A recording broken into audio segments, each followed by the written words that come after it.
വചനം വായിക്കുന്നതിന് മുൻപ് പാടാറുള്ള അമ്പരമനവരതം ദൈവമഹത്വത്താൽ വാഴ്ത്തിപ്പാടുന്നു. ദിവ്യാത്മാവിൻ ഗീതികളാൽ ഹല്ലേലൂയ ഗീതികളാൽ കർത്താവിൻ തിരുദിവസത്തിൽ നിർമ്മലമാകും അനുസ്മരണം കൊണ്ടാടാം ഇന്നീ വേദികളിൽ. പകലുകളോ നവിരതമവിടുത്തെ പകലുക ചെയ്യുന്നു. ദിവ്യാത്മാവിൻ ഗീതികളാൽ ഹല്ലേലൂയ ഗീതികളാൽ കർത്താവിൻ തിരുദിവസത്തിൽ നിർമ്മലമാകും അനുസ്മരണം കൊണ്ടാടാം ഇന്നീ വേദികയിൽ. തൻകരവിരുതല്ലോ വാനവിധാനങ്ങൾ ഉദ്ഘോഷിക്കുന്നു. ഇതാണ് പ്രധാന പോയിന്റ്. ഈ വാനവിധാനങ്ങളെല്ലാം ഉദ്ഘോഷിക്കുകയാണ്, ആർത്തുപാടുകയാണ്.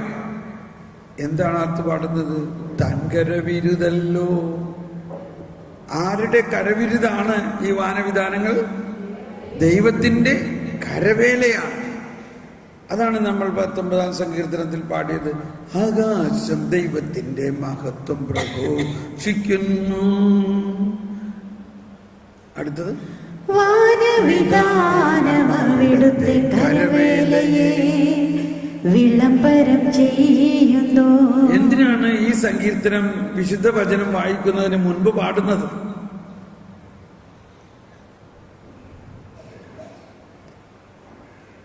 എങ്ങനെയാണ് ദൈവം ഈ സർവത്തെയും സൃഷ്ടിച്ചത്? തന്റെ വചനത്താലാണ് സൃഷ്ടിച്ചത്.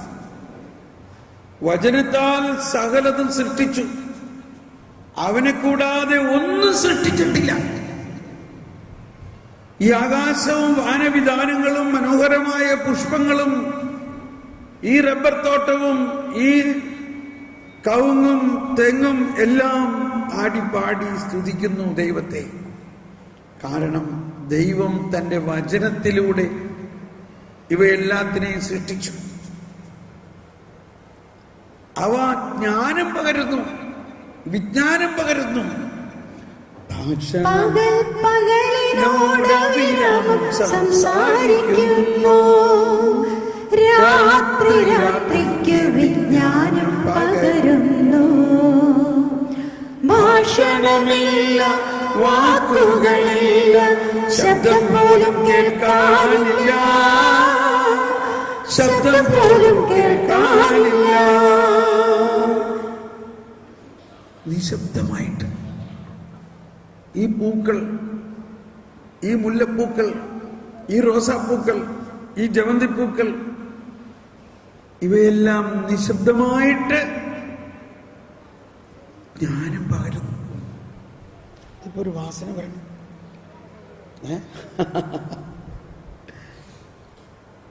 ഈ അതിലും ദൈവത്തിന്റെ ജ്ഞാനമാണ്. ഞാൻ പലപ്പോഴും ഈ പാവയ്ക്ക, കൈപ്പയ്ക്ക ഇല്ലേ, അതിങ്ങനെ പടരുമ്പോൾ അതിൻ്റെ വള്ളി ഒരു സ്പ്രിങ് മാതിരി ചുറ്റിപ്പിടിക്കും. ഞാനിത് പല പ്രാവശ്യം നോക്കി നിന്നിട്ടുണ്ട് ഇതിനൊന്ന് കണ്ടുപിടിക്കാൻ. പക്ഷെ നമ്മൾ നോക്കി നിൽക്കുമ്പോൾ അത് ചുറ്റൂല. കുറച്ച് കഴിഞ്ഞ് നമ്മളൊന്ന് കറങ്ങി വരുമ്പോഴേക്കും അത് സ്പ്രിങ് മാതിരിയായിട്ടുണ്ടാവും. എനിക്ക് ഒരിക്കലും ഞാൻ അവിടെ നിൽക്കുന്ന സമയത്ത് അത് സ്പ്രിങ് ആവണത് കാണാൻ പറ്റിയിട്ടില്ല. നമ്മള് ഒന്ന് കറങ്ങി തിരിച്ചു വരുമ്പോഴേക്കും അതവിടെ സ്പ്രിങ് ആയി. ആ സ്പ്രിങ് മാതിരി ആയത് എങ്ങനെയത്? അപ്പൊ ഈ പ്രകൃതിയെല്ലാം ദൈവത്തിന്റെ ജ്ഞാനം പ്രഘോഷിക്കുന്നുണ്ട്. എങ്ങനെ?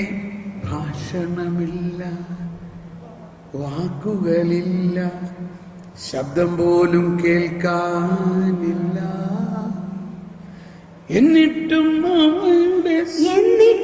അവയുടെ സ്വരം ഭൂമിയിലെങ്ങും വ്യാപിക്കുന്നു.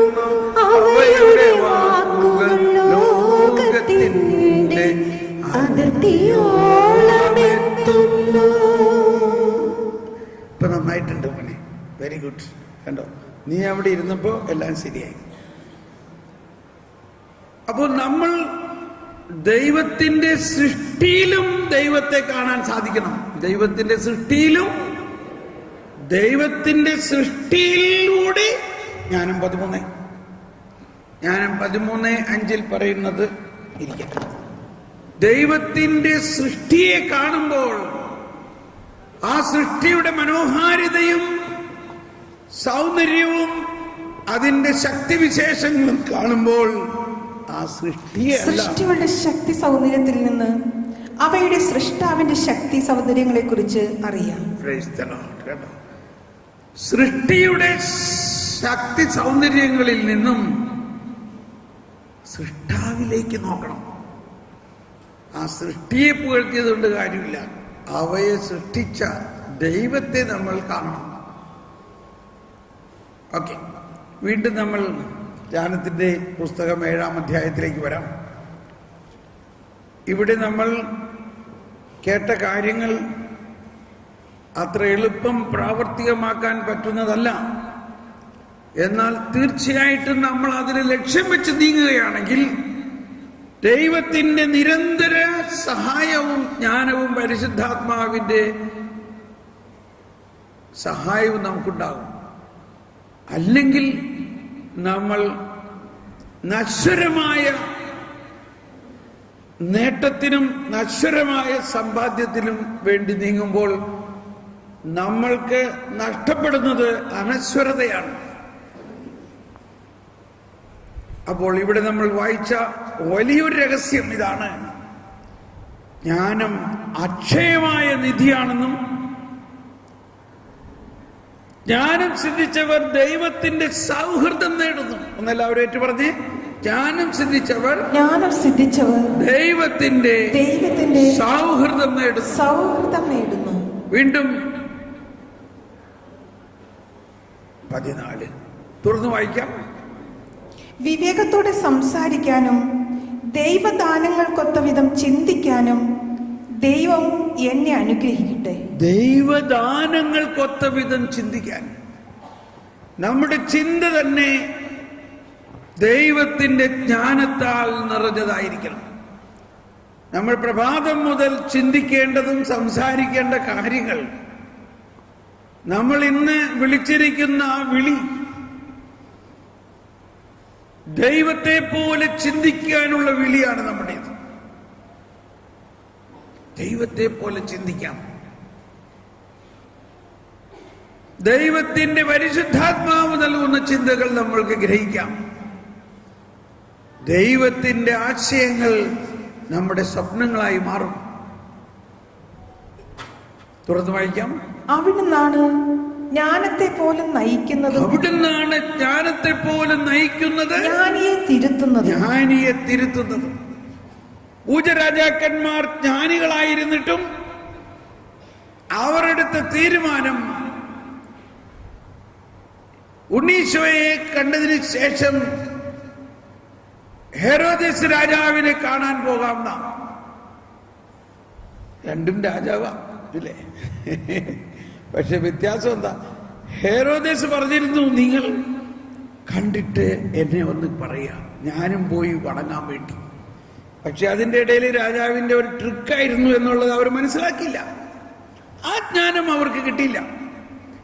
അതുകൊണ്ട് ദൈവത്തിന്റെ ജ്ഞാനം അവരോട് പറഞ്ഞു, നിങ്ങൾ ആ വഴിക്ക് പോകരുത്, നിങ്ങൾ മറ്റൊരു വഴിയിലൂടെ പോയിക്കൊള്ളുക. രാജാക്കന്മാരായിരുന്നിട്ടും ജ്ഞാനികളായിരുന്നിട്ടും അവർക്കത് മനസ്സിലായില്ല ആദ്യം. പക്ഷേ അവരുടെ ജ്ഞാനത്തിന്റെ പ്രത്യേകത, ദൈവസ്വരം അവർ കേട്ടപ്പോൾ അവർ നിശ്ചയിച്ച വഴി വിട്ടിട്ട് ദൈവം പറഞ്ഞ വഴിക്ക് പോകുക എന്നത് അവർ സ്വീകരിച്ചു.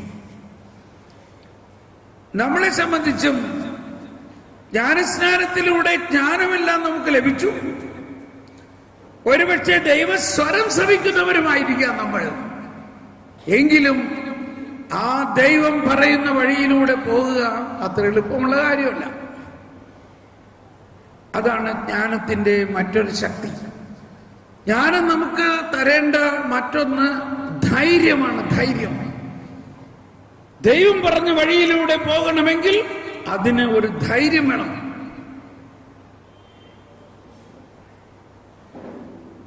ആ ധൈര്യം പരിശുദ്ധാത്മാവ് തന്നെ നൽകുന്ന ധൈര്യമാണ്. യോന പ്രവാചകനാണ്. ദൈവസ്വരം ശരിക്ക് കേൾക്കുന്നുണ്ട്. ദൈവത്തിന്റെ സ്വരം കേട്ടു. എന്താ സ്വരം കേട്ടത്? നീ ഉടനെ നിനവേക്ക് പോകണം. പക്ഷേ ദൈവസ്വരം കേട്ടിട്ടും യോനായുടെ സ്വന്തം ഹിതമനുസരിച്ച് യോന താർശീഷിലേക്ക് പോകാൻ തീരുമാനിച്ചു. താർശീഷിലേക്കുള്ള കപ്പലിൽ പോയി കയറി. യോനയ്ക്ക് കൃത്യമായിട്ട് അറിയാം ദൈവഹിതത്തിനെതിരായിട്ടാണ് യോന നീങ്ങുന്നത്. ഞാൻ പ്രവാചക ദൗത്യം ചെയ്തോളാം. ഇപ്പൊ നിനവേൽ ചെയ്യണതിന് പകരം താർശീഷിൽ ചെയ്താൽ പോരാ. ദൈവം എവിടെയാണ് നമ്മളെ അയക്കുന്നതെന്നോ എന്താണ് നമ്മളിൽ നിന്ന് ആഗ്രഹിക്കുന്നത് കൃത്യമായി ചെയ്യണം. പ്രവാചകൻ ദൈവം സൃഷ്ടിച്ചതും ദൈവം ഒരുക്കിയെടുത്തതും കൃത്യമായ ഒരു ലക്ഷ്യത്തോടു കൂടിയാണ്. അമ്മയുടെ ഉദരത്തിൽ നിന്ന് തന്നെ നമ്മളെ ദൈവം വിളിച്ചു. ഈ പ്രവാചക ദൗത്യത്തിന് വേണ്ടി ഒരുക്കി.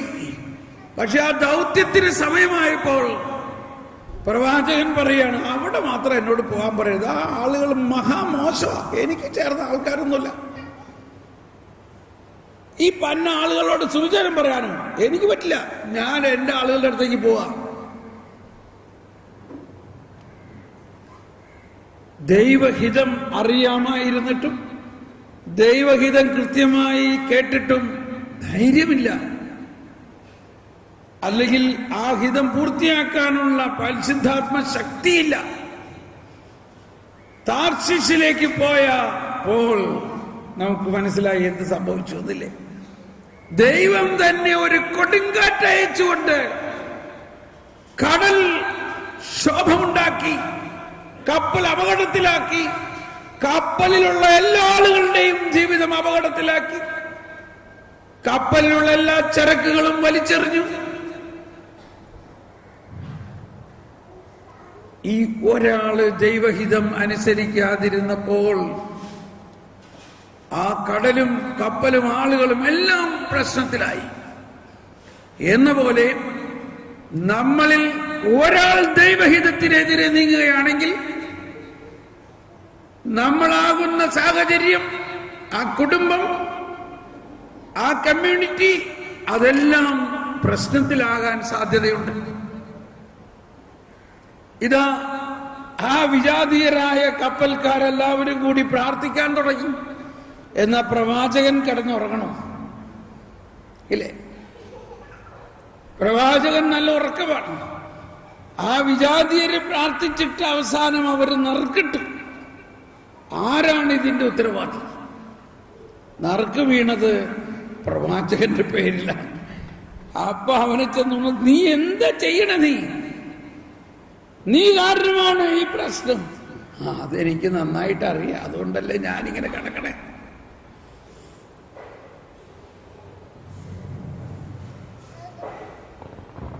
ദൈവത്തിന്റെ ജ്ഞാനത്തെക്കുറിച്ച് പറയുമ്പോഴാണ് ഈ ചിന്ത നമുക്ക് വരുന്നത്. ഒരുപക്ഷെ ഇതാണോ ഇന്ന് നമ്മളുടെ ജീവിതത്തിലെ പ്രശ്നം? എന്തെല്ലാം ചെയ്തിട്ടും എന്റെ പ്രശ്നം പോകുന്നില്ല, എന്തെല്ലാം ചെയ്തിട്ടും എനിക്കൊരു ജോലി കിട്ടുന്നില്ല, എന്തെല്ലാം ചെയ്തിട്ടും എന്റെ ഈ പ്രശ്നം മാറണില്ല. അതിന്റെ അർത്ഥം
നിങ്ങളൊരു വഴിയെ പോകുമ്പോൾ ആ വഴി വിട്ടിട്ട് മറ്റൊരു വഴിയിലേക്ക് നീങ്ങുക,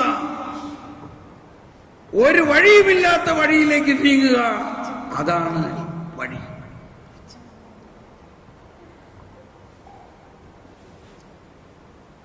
മനസ്സിലാവുന്നുണ്ടോ? ആ വഴി നമ്മൾ കണ്ടിട്ട് ഒന്നും മനസ്സിലാവില്ല. നമുക്ക് കൃത്യമായ ഒരു ഐഡിയ കിട്ടുന്നില്ല എങ്കിൽ